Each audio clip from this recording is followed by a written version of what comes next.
আসসালামু আলাইকুম বন্ধুগণ। তো আজকে ঈদের দিন ভাবলাম একটু বিকেলে ঘুরে আসি। সারাটা দিন কাজ করে একটু ক্লান্ত হয়ে গেছিলাম, বাড়িতেই বাসায়তেই ছিলাম। তো ভাবলাম একটু ঘুরে আসি।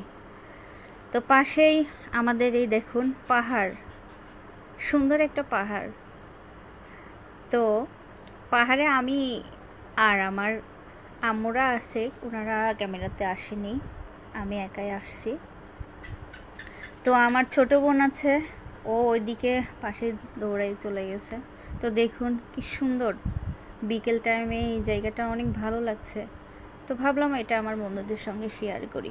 তো সামনে আর একটু মজার বিষয় আছে, সেটা হলো আমি পরেই বলছি। তো দেখুন আমি একটু টাইটানিকের মতো হাতটা তুলে দাঁড়িয়ে আছি, পাশে কেউই নেই, আমি একা একাই। তো দেখুন আমার পাশে পেছনে আমার আম্মু, আমার মামানি আর আমার এই যে মামাতো বোন আছে, আমার সঙ্গে দুষ্টামি করতেছে। তো বলতেছে আপু আমাকে তুলে নিয়ে যাও, তুলে নিয়ে যাও। তুলে নিয়ে যাচ্ছি।